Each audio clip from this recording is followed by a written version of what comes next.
الحمد لله نحمده ونستعينه ونستغفره ونؤمن به ونتوكل عليه ونعوذ بالله من شرور أنفسنا ومن سيئات أعمالنا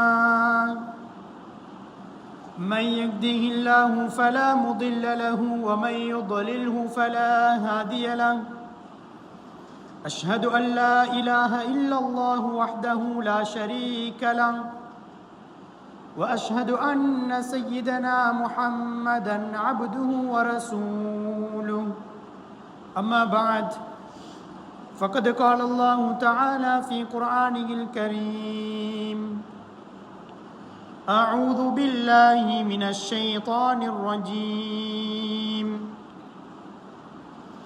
بسم الله الرحمن الرحيم تبارك الذي بيده الملك وهو على كل شيء قدير الذي خلق الموت والحياة ليبلوكم أيكم أحسن عملا وهو العزيز الغفور قال النبي صلى الله عليه وسلم صيام يوم عاشوراء أحتسب على الله أن يكفر السنة التي قبله விண்ணையும் மண்ணையும் விண்ணிலே விண்மீன்களையும் மண்ணிலே மனித கோடி ஜீவராசிகளையும் படைத்து பரிபாலிக்கக்கூடிய ஏகவல்லவன் அல்லாஹ்வுக்கு சுப்ஹானஹு வ தஆலாவுக்கே புகழ் அனைத்தும் உண்டாகட்டும். அவன் தனித்தவன், இணை துணை அற்றவன், அவனுக்கு நிகராக இந்த உலகத்திலே வணங்கப்படுவதற்கு தகுதியானவன் வேறு யாரும் கிடையாது என்று சாட்சி கூறியவனாக சலாத் என்னும் கருணையும் சலாம் என்னும் ஈடேற்றமும் எம் உயிரிலும் மேலான முஹம்மதே முஸ்தபா அஹ்மதே கரீம் தாஜுல் மதீனா முஹம்மது ஸல்லல்லாஹு அலைஹி வஸல்லம் அன்னவர்களின் மீதும் அவர்களது வாழ்க்கை வழிமுறைகளை எடுத்து நடந்த உத்தம சஹாபாக்கள், தாபிஊன்கள், தபஅ தாபிஈன்கள், சாலிஹூன்கள், நல்லடியார்கள் அனைவர் மீதும் என்றென்றும் உண்டாவதாக. புனித ஜும்ஆவுடைய கடமையை நிறைவேற்ற வந்திருக்கும் அல்லாஹ்வின் நல்லடியார்களே, அன்புக்குரிய சகோதரர்களே, இந்த உலகத்திலே வாழக்கூடிய சந்தர்ப்பத்திலே அல்லாஹ் சுப்ஹானஹு வ தஆலா எந்த விடயங்களை எல்லாம் எங்களுடைய வாழ்க்கையிலே எடுத்து நடக்கும்படி எங்களுக்கு ஏவிருக்கின்றானோ அப்படியான விடயங்கள் அனைத்தையும் எங்களுடைய வாழ்க்கையிலே எடுத்து நடந்து கொள்ளும்படியும், மேலும் எவைகளை விட்டும் தவிர்த்து கொள்ள வேண்டும் என்று அல்லாஹு தஆலா தடை கட்டளை விதித்திருக்கின்றானோ அப்படியான விடயங்களை விட்டு முற்றுமுழுதாக தவிர்த்து கொள்ளும்படி முதலாவது அடியனுக்கும் அப்பால் உங்கள் அனைவருக்கும் தக்குவாவை கொண்டு வசியத்தும் நசிஹத்தும் செய்து கொள்கின்றேன். அல்ஹம்துலில்லாஹ். அன்புக்குரிய அல்லாஹ்வின் நல்லடியார்களே, சகோதரர்களே, ஜும்மாவுடைய குத்துபாவை நாம் ஆரம்பம் செய்கிறதுக்கு முன்னால் இடைவெளிகளை நிரப்பிக்கொள்வது அன்பு நபி ஸல்லல்லாஹு அலைஹி வஸல்லம் அவர்களுடைய ஹதீஸுக்கு நாங்கள் கட்டுப்படக்கூடியவர்களாக மாறுவோம். ஒரு ஹதீஸை ஸல்லல்லாஹு அலைஹி வஸல்லம் அவர்கள் சொல்லி காட்டினார்கள். மன் தஹத்தா ரிகாபன் நாசி யௌமல் ஜும்ஆ, யார் ஜும்ஆவுடைய நாளிலே மக்களுடைய பிடரியை தாண்டி வந்து முன்னால் உட்காருகின்றார்களோ அவர்கள் இத்தகத ஜிஸ்ரன் இலா ஜஹன்னம், நரகத்துக்கு அவர்கள் ஒரு பாலத்தை அமைத்து கொண்டார்கள் என்று ஸல்லல்லாஹு அலைஹி வஸல்லம் அவர்கள் ஒரு ஹதீஸிலே சொல்லி காட்டினார்கள். நேர காலத்தோடு நாம் குத்துபாக்கு வந்திருக்கின்றோம். முதல் சஃபிலே தாராளமாக இடம் இருக்கிறது. பின்னால் இருக்காமல் ஹதீஸைக்கு கட்டுப்படுகின்றோம் என்ற அடிப்படையிலே இடைவெளிகளை நிரப்பிக்கொள்வது பின்னால் வரக்கூடிய சகோதரர்களுக்கு அது உதவியாக இருக்கும். எப்படி தொழுகையில் நாம் சஃப்புகளை பூர்த்தி செஞ்சு இருக்கிறோமோ இதே போலதான் குத்துபாலையும் நெருக்கமாக இருக்க வேண்டும் என்பது அன்பு நபி ஸல்லல்லாஹு அலைஹி வஸல்லம் அவர்களுடைய வழிகாட்டலாக இருந்து கொண்டிருக்கிறது. அன்புக்குரிய அல்லாஹ்வின் நல்லடியார்களே, சகோதரர்களே, அல்லாஹு தஆலா எங்களுக்கு முக்கியமான நன்மைகளை அடைந்து கொள்ளக்கூடிய பல சந்தர்ப்பங்கள் எங்களுக்கு தந்து கொண்டே இருக்கின்றன. சந்தர்ப்பங்கள், நேரங்கள், இப்படியாக பல விடயங்களையும் அல்லாஹு தாலா ஒரு அடியான் நன்மையை சம்பாதிக்க வேண்டும் என்பதற்காக நேர காலங்களை எங்களுக்கு தந்து கொண்டே இருக்கின்றார். அதிலே மிக முக்கியமான ஒன்றுதான் நாம் அடைந்திருக்கக்கூடிய இந்த முஹர்ரமுடைய மாதமாக இருந்து கொண்டிருக்கின்றது. இந்த முஹர்ரமுடைய மாதத்தை பொறுத்தவரையிலே அல்லாஹு தாலா அவனிடத்திலே கண்ணியமான 4 மாதங்களை ஏற்பாடு செய்து வைத்திருக்கின்றான். 4 மாதங்கள், அது கண்ணியமான மாதங்கள். அல் குர்ஆனிலே அல்லாஹு தாலா சொல்லி காட்டுகின்றான், இன்ன இத்தத ஷுஹூரி இந்தல்லாஹி 12 ஷஹ்ரா. அல்லாஹு தாலாவிடத்திலே மாதங்களுடைய எண்ணிக்கை 12. எங்களுக்கு 12 மாதங்களை அல்லாஹ் ஏற்பாடு செய்து வைத்திருக்கின்றான். அதுதான் ஒரு வருடமாக இருந்து கொண்டிருக்கின்றது. இந்த 12 மாதங்களிலும் கண்ணியமான மாதங்களாக அல்லாஹு தாலா 4 மாதங்களை ஏற்பாடு செய்து வைத்திருக்கிறார். அதற்குத்தான் நாங்கள் சொல்கின்றோம் அரபிலே அஷ்ஹுருல் ஹுரும் என்று சொல்லுவோம். கண்ணியமான, சங்கையான, ஏனைய மாதங்களை விட இந்த மாதத்திலே சில விடயங்கள் செய்வதை அல்லாஹு தாலா தடை செய்து வைத்திருக்கின்றார். அதனால் தான் அந்த ஹுரும் என்ற வார்த்தை அங்கு பாவிக்கப்பட்டிருக்கின்றது. ஒன்று கண்ணியம், மற்றையது அதிலே சில விடயங்கள் செய்வதை அல்லாஹு தாலா ஹராமாக ஆக்கி வைத்திருக்கின்றார். இந்த வசனத்தில் அல்லாஹு தாலா கடைசியாக சொல்லி காட்டுகின்றான், ஃபலா தத்லிமு ஃபீஹின்ன அன்ஃபுஸகும். அந்த 4 மாதங்களும் எதுவென்று சொன்னால், கடந்த துல்காதாவுடைய மாதம், துல்ஹிஜ்ஜாவுடைய மாதம், அதே மாதிரி நாம் இருக்கக்கூடிய இந்த முஹர்ரமுடைய மாதம், தொடர்ச்சியாக வரக்கூடிய 3 மாதங்களும்,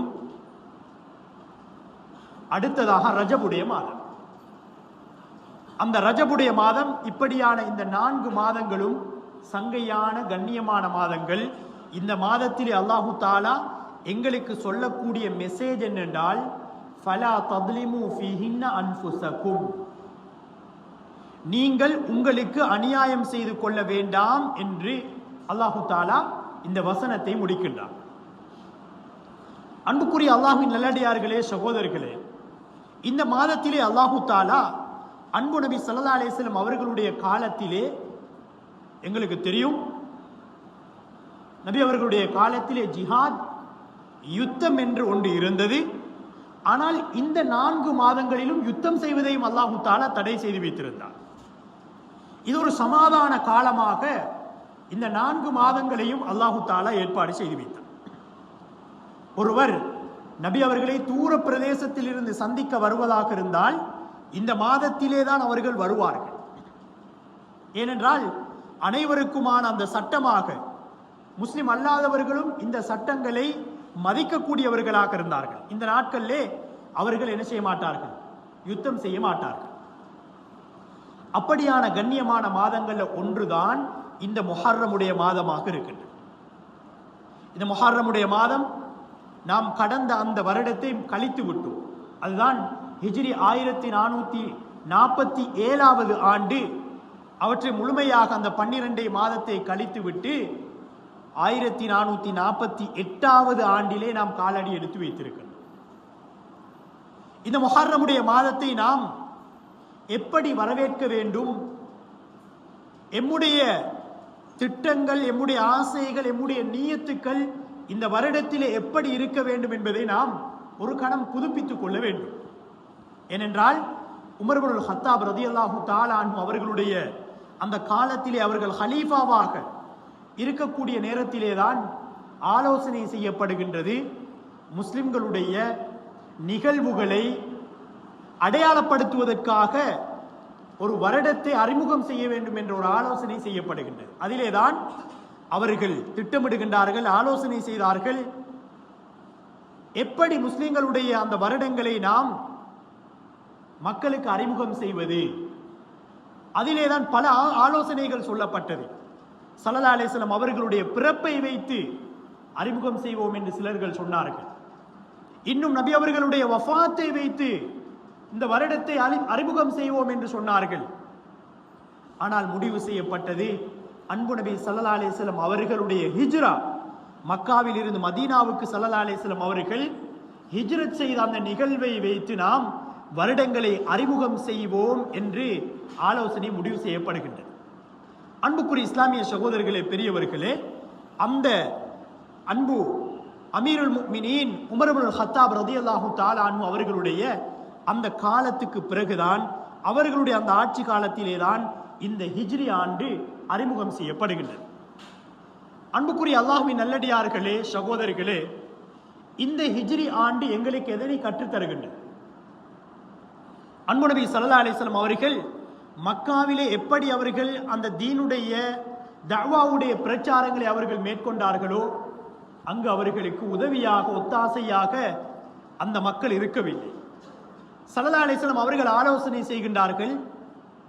அல்லாஹ்வுடைய கட்டளை நபி அவர்கள் சஹாபாக்களுக்கு ஏவுகின்றார்கள். உங்களுடைய தீனை முழுமையாக அமல் செய்வதற்கு தகுதியான பூமி இருக்கும் என்றால் முதலாவது ஹிஜ்ரத், அதுதான் அபிசீனியாவுக்கு ஸல்லல்லாஹு அலைஹி வஸல்லம் அவர்கள் சிலரை அனுப்பி வைக்கின்றார்கள். மக்காவிலே இருந்து அவர்களுக்கு முழுமையாக அந்த நேரத்திலே இருந்த மார்க்க விடயங்களை அவர்களுக்கு பின்பற்ற முடியாது. ஸல்லல்லாஹு அலைஹி வஸல்லம் அவர்கள் அதற்கான ஒரு பூமியை தேர்ந்தெடுத்தார்கள். அதுதான் நஜாஷி என்று சொல்லக்கூடிய மன்னன் இருந்த பூமி. அந்த மன்னன் முஸ்லிம்களுக்கு சார்பாக, முஸ்லிம்களுக்கு ஆதரவாக இருந்தார். ஸல்லல்லாஹு அலைஹி வஸல்லம் அவர்கள் அங்கு ஒரு ஜமாஅத்தை அனுப்பி வைக்கின்றார்கள். அதுதான் முதலாவது ஹிஜ்ராவாக இருந்து கொண்டிருக்கின்றது. அதனை அடுத்ததாக ஸல்லல்லாஹு அலைஹி வஸல்லம் அவர்கள் என்ன செய்கின்றார்கள்? அங்கும் ஜமாஅத் சென்றிருக்கின்றது. நபி அவர்கள் கிட்டத்தட்ட 8 வருடங்களாக அவர்கள் திட்டமிடுகின்றார்கள். எம்முடைய அடுத்த ஹிஜ்ரா அது மதீனாவுடைய அந்த யஸ்ரிபுடைய பூமி தான் இருக்க வேண்டும் என்று ஸல்லல்லாஹு அலைஹி வஸல்லம் அவர்கள் முடிவு செய்து 8 வருடங்களாக நபி அவர்கள் அதற்காக திட்டமிடுகின்றார்கள்.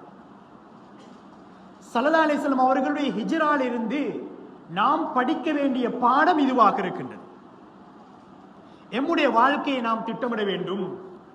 ஆனால் அல்லாஹு தஆலா அவன் எதை நாடுகின்றானோ அதனை நிகழ்த்தாட்டி காட்டுகின்றான். நாம் எங்களுடைய காரியங்களிலே முயற்சி செய்ய வேண்டும். அல்லாஹு தஆலா அதிலே எங்களுக்கான நலவான பல முடிவுகளை அல்லாஹ் ஏற்பாடு செய்து வைத்திருக்கின்றான். ஸல்லல்லாஹு அலைஹி வஸல்லம் அவர்கள் ஹிஜ்ரத் போவதற்கு முன்னால் எங்களுக்கு தெரியும், திட்டமிட்டார்கள்.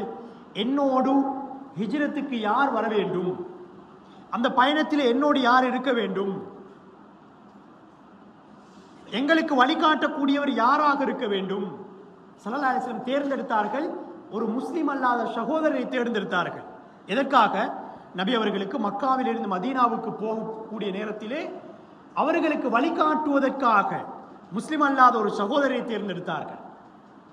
ஸல்லல்லாஹு அலைஹி வஸல்லம் அவர்கள் அந்த குகையில இருக்கக்கூடிய நேரத்திலே அவர்களுக்கு சாப்பாட்டை கொண்டு வந்து கொடுக்க வேண்டும் யார் என்பதையும் ஸல்லல்லாஹு அலைஹி வஸல்லம் அவர்கள் ஆலோசனை செய்து முடிவெடுத்தார்கள். தன்னோடு இருக்க வேண்டியவர் அபூபக்கர் சித்திக் ரலியல்லாஹு அன்ஹு அவர்கள் தான் என்பதை அவர்கள் முடிவு செய்தார்கள். எத்தனையோ தோழர்கள் இருந்தார்கள், சஹாபாக்கள் இருந்தார்கள். ஆனால் ஸல்லல்லாஹு அலைஹி வஸல்லம் அவர்கள் அபூபக்கர் ரலியல்லாஹு அன்ஹு அவர்கள் தான் என்னோடு இருக்க வேண்டும் என்பதை அவர்கள் தேர்ந்தெடுத்தார்கள். இது ஸல்லல்லாஹு அலைஹி வஸல்லம் அவர்களுடைய முன் திட்டமாக இருந்தது. அது மாத்திரமல்ல, ஸல்லல்லாஹு அலைஹி வஸல்லம் அவர்கள் அன்றைய தினம் ஹிஜ்ரத் போகக்கூடிய நேரத்திலே தன்னுடைய பெட்டிலே யாரை உறங்க வைக்க வேண்டும் என்பதையும் திட்டமிட்டார்கள். ஏன்? முஷ்ரிகூன்கள், முஸ்லிம் அல்லாதவர்கள் ஸல்லல்லாஹு அலைஹி வஸல்லம் அவர்களுடைய வீட்டை சுற்றி வளைத்தார்கள். யாரும் பெட்டிலே இல்லாவிட்டால் அவர்கள் நபி அவர்களை பிடித்து விடுவார்கள் அல்லது தடுத்து விடுவார்கள். ஸல்லல்லாஹு அலைஹி வஸல்லம் அவர்கள் அலி இப்னு அபி தாலிப் ரலியல்லாஹு தஆலா அன்ஹு அவர்களை அந்த இடத்திலே தூங்க வைக்கின்றார்கள். இது ஸல்லல்லாஹு அலைஹி வஸல்லம் அவர்களுடைய மிக முக்கியமான திட்டங்களில் ஒன்றாக இருக்கின்றது.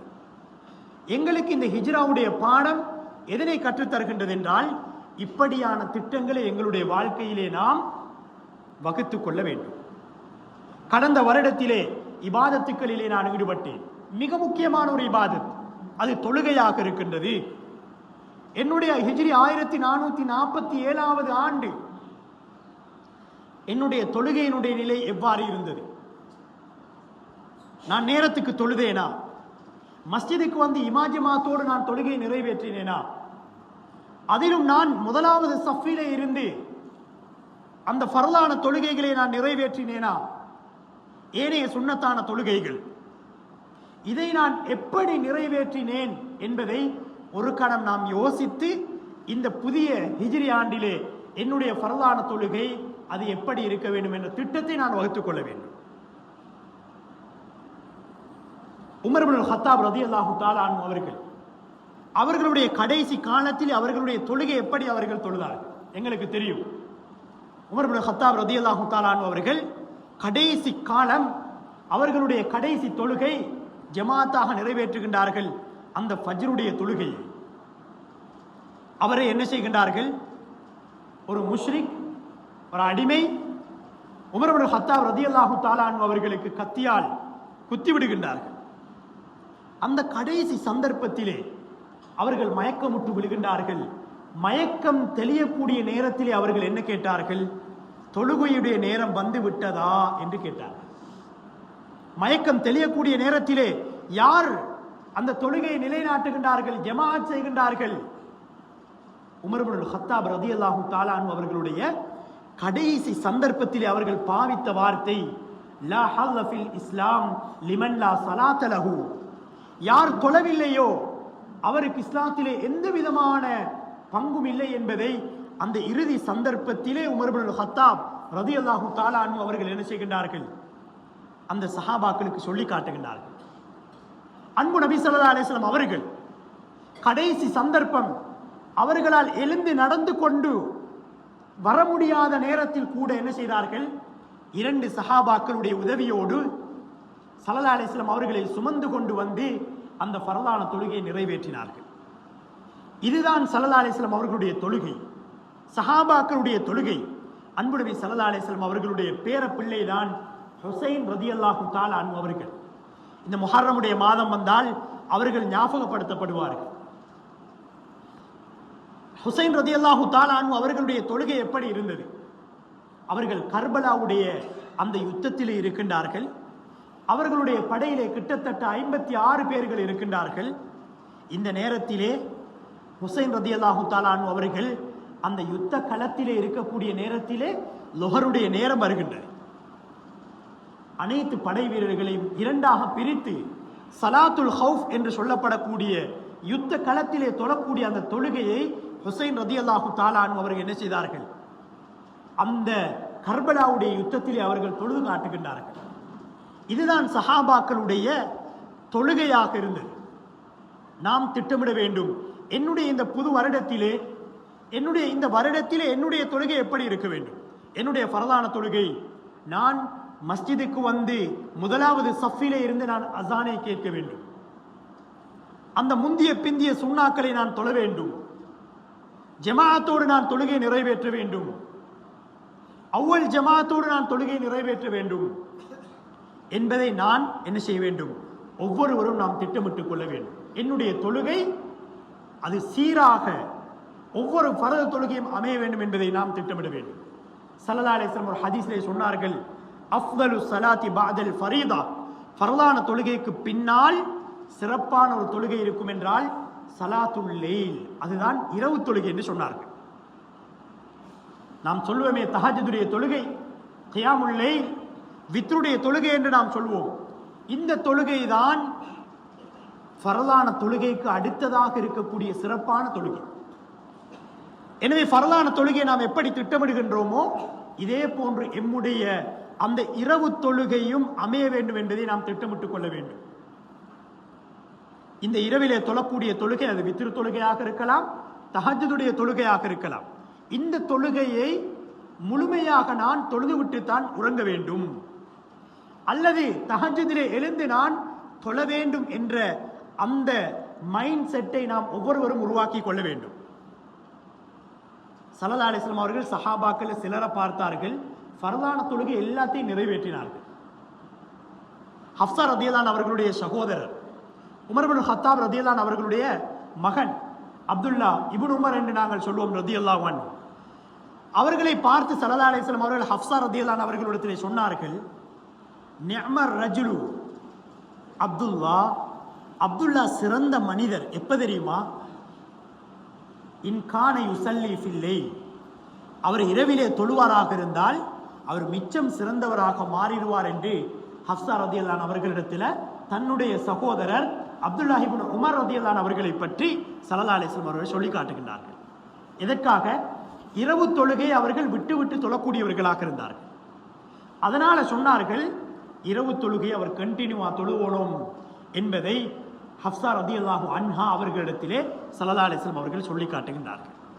அன்புக்குரிய இஸ்லாமிய சகோதரர்களே, பெரியவர்களே, நாம் எம்முடைய வாழ்வை திட்டமிட வேண்டும். என்னுடைய தொழுகையாக இருக்கலாம், ஏனைய இபாதத்துக்களாக இருக்கலாம், இந்த மாதத்திலே குறிப்பாக இந்த வருடத்திலே சிறப்பாக அமைய வேண்டும் என்பதை நாம் ஒவ்வொருவரும் நியத்து வைத்துக் கொள்ள வேண்டும். அடுத்தது மிக முக்கியமான ஒரு விடயம்தான் தர்க்குல் மஆசி. இந்த புது வருடத்தை முன்னோக்கி இருக்கக்கூடிய நாம் கடந்த காலங்களிலே ஏராளமான பாவங்களிலே நாம் ஈடுபட்டிருப்போம். மனிதன் என்ற வகையிலே நாம் பாவத்திலே ஈடுபட்டிருப்போம். ஆனால் அல்லாஹு தாலா அந்த பாவங்களை மன்னிப்பதற்கு காத்து கொண்டிருக்கின்றார். இந்த புது வருடத்தை நாம் ஆரம்பிக்கக்கூடிய நேரத்திலே இன்று நாம் 3வது பிறையிலே இருக்கின்றோம். முஹர்ரம் மாதம் 3வது பிறையிலே நாம் இருக்கின்றோம். நாம் அல்லாஹ்விடத்திலே தௌபா செய்ய வேண்டும். அஸ்தக்ஃபிருல்லாஹ் ரப்பிக்ஃபிர்லி லா இலாஹ இல்லா அன்த சுப்ஹானக் இன்னி குன்து மினல் ஸாலிமீன். யா அல்லாஹ், நான் பலவீனமான அடியான், பாவத்திலே நான் ஈடுபட்டு விட்டேன். என்னுடைய பாவத்தை மன்னிக்க கூடியவன் நீதான் இருக்கின்றாய். இந்த புதிய ஆண்டுக்கு நாம் காலடி எடுத்து வைக்கக்கூடிய நேரத்திலே என்னுடைய பழைய பாவங்கள் மன்னிக்கப்பட்டிருக்க வேண்டும். அதற்காக நாம் அல்லாஹ்விடத்திலே எல்லா நேரமும் தௌபா செய்ய வேண்டும். அஸ்தக்ஃபிருல்லாஹ் அஸ்தக்ஃபிருல்லாஹ் ரப்பிக்ஃபிர்லி லா இலாஹ இல்லா அன்த சுப்ஹானக இன்னி குன்து மினல் ஸாலிமீன் என்ற இந்த இஸ்திக்ஃபார் தௌபாவை அல்லாஹ்விடத்திலே நாம் கேட்டுக்கொண்டே இருக்க வேண்டும். புதிய ஒரு மனிதனாக இந்த புதிய ஹிஜ்ரி ஆண்டை நான் வரவேற்க வேண்டும். அல்லாஹு தாலாவிடத்திலே கெஞ்சி கதற வேண்டும்.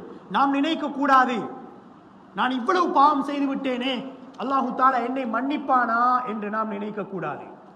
அல்லாஹு தாலா சொல்லி காட்டுகின்றான், லா தக்னது மிர் ரஹ்மத்தில்லாஹ், நீங்கள் அல்லாஹு தாலாவுடைய ரஹ்மத்தில் இருந்து நிராசையடைய வேண்டாம். உங்களுடைய பாவங்களை இன்னல்லாஹ யக்ஃபிரு துனூப ஜமீஆ, அல்லாஹு தாலா எல்லா பாவங்களையும் மன்னிக்க கூடியவர். நாம் பாவத்தை வெளிப்படுத்தாத வரையிலே அல்லாஹு தாலா ஒருவருக்கும் வெளிப்படுத்த மாட்டார். மனிதன் என்ற வகையிலே எல்லோரும் பாவம் செய்திருப்போம். அதனால் அல்லாஹு தாலாவிடத்திலே தனிமையாக நாம் என்ன செய்ய வேண்டும்? துஆ செய்ய வேண்டும். தனிமையாக துஆ செய்ய வேண்டும்.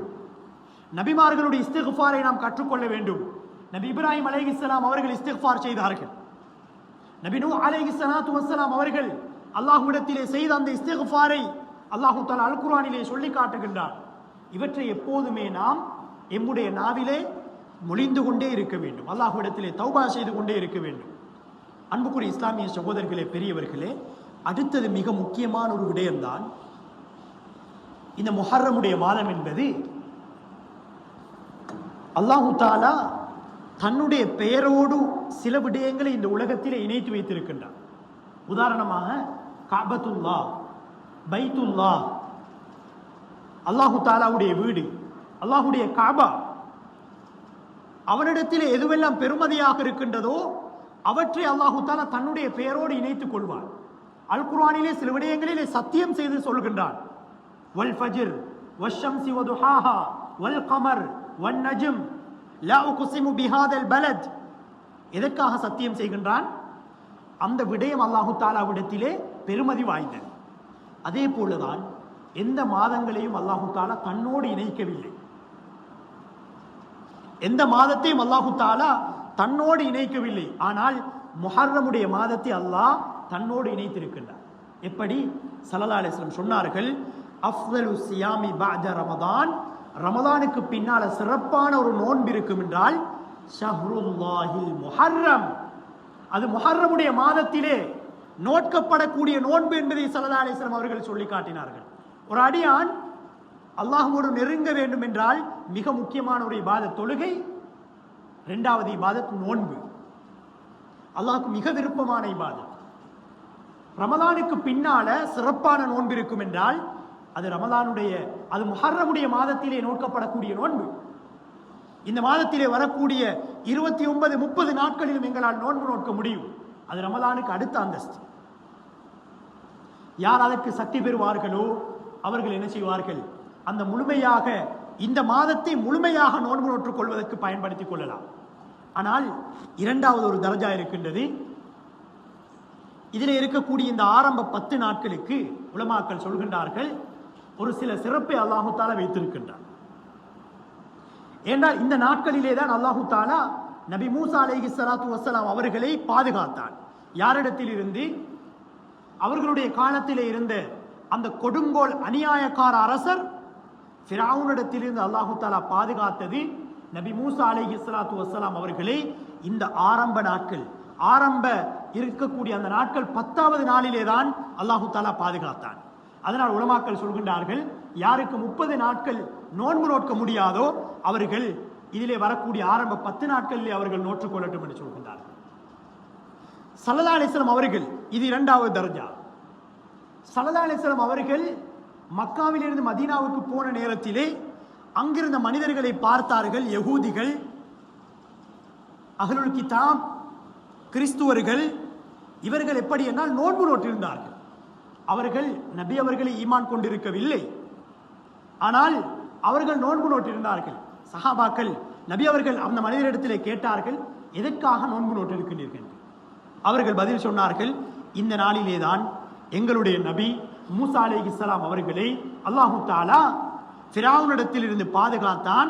அதற்கு மூசா அலைஹிஸ்ஸலாம் அவர்கள் நோன்பு நோற்றார்கள், நாங்களும் அவர்களை பின்பற்றி நோன்பு நோட்டிருக்கிறோம் என்று சொன்னார்கள். ஸல்லல்லாஹு அலைஹி வஸல்லம் அவர்கள் உடனடியாக சொன்னார்கள், மூசா அலைஹிஸ்ஸலாத்து வஸ்ஸலாம் அவர்கள் என்னுடைய சகோதரர், நாங்கள் தான் அவர்களுக்கு நன்றி செலுத்துவதற்கு மிகவும் தகுதியானவர்கள். சஹாபாக்களை பார்த்து சொன்னார்கள், நீங்கள் இந்த நாளிலே நோன்பு நோற்றுக் கொள்ளுங்கள். நான் அடுத்த வருடம் உயிரோடு இருந்தால், லைன் பகீது இலா காபிலின், எதிர்வரக்கூடிய வருடம் நான் உயிரோடு இருந்தால் அந்த வருடத்திலே லஅசூமன்ன தாசிஅ, 9வது நாளும் நான் நோன்பு நோட்பேன் என்று ஸல்லல்லாஹு அலைஹி வஸல்லம் அவர்கள் சொல்லி காட்டினார்கள்.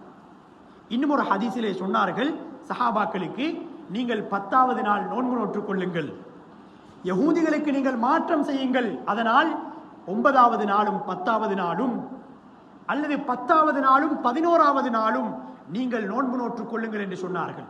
சூமு யௌமன் கப்லஹு அவ் யௌமன் பஅதஹு, 10வது நாள், அதற்கு முன்னுள்ள நாள் அல்லது அதற்கு பின்னுள்ள நாள், இந்த 2 நாட்களிலே நோன்பு நோற்றுக் கொள்ளுங்கள் என்று சொன்னார்கள். இது 3வது தரஜா. 4வது ஒரு முறை இருக்கின்றது. ஒருவருக்கு என்ன செய்யலாம் என்றால் 9வது நாள், 10வது நாள், 11வது நாள், இந்த 3 நாளும் நோன்பு நோற்றுக் கொள்ளலாம். இமாம் ஷாஃபி ரஹிமஹுல்லாஹ் அவர்கள் சொல்லி காட்டுகின்றார்கள், இவ்வாறு இந்த 3 நாட்களிலும் நோன்பு நோற்றுக் கொள்வது அது முஸ்தஹப், சுன்னத்தான ஒரு விடயம் என்பதை சொல்லி காட்டுகின்றார்கள்.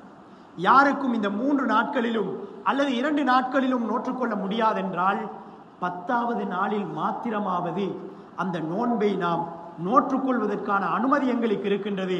அதனால் வரக்கூடிய அந்த 10வது நாள் வரக்கூடிய வெள்ளிக்கிழமை வருகின்றது, நாம் நியத்து வைத்துக் கொள்ள வேண்டும். அந்த நாட்களிலே 9வது நாள் 10வது நாள் அல்லது 10வது நாள் 11வது நாள், வியாழக்கிழமை வெள்ளிக்கிழமை அல்லது வெள்ளியும் சனிக்கிழமையும் அந்த நோன்பை நோற்றுக்கொள்வதற்கு நாம் முயற்சி செய்து கொள்ள வேண்டும். ஸல்லல்லாஹு அலைஹி வஸல்லம் சொன்னார்கள், இந்த நோன்பு வெறுமனே 12-13 மணித்தியாலம், ஆனால் அல்லாஹு தாலா எங்களுக்கு நன்மையை தருவதற்கான ஒரு சந்தர்ப்பமாக வைத்திருக்கின்றார்.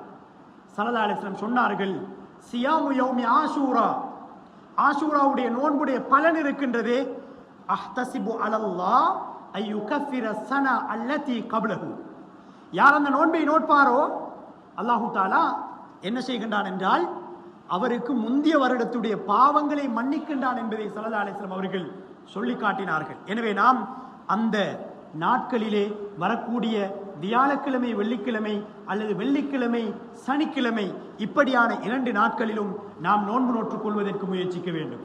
எனவே அன்புக்குரிய இஸ்லாமிய சகோதரர்களே, பெரியவர்களே, அதே போன்று மிக முக்கியமான ஒரு விடயத்தை இந்த ஹுத்துபாவிலே ஞாபகம் செய்யுமாறு அறிவித்தல் கொடுக்கப்பட்டிருக்கின்றது.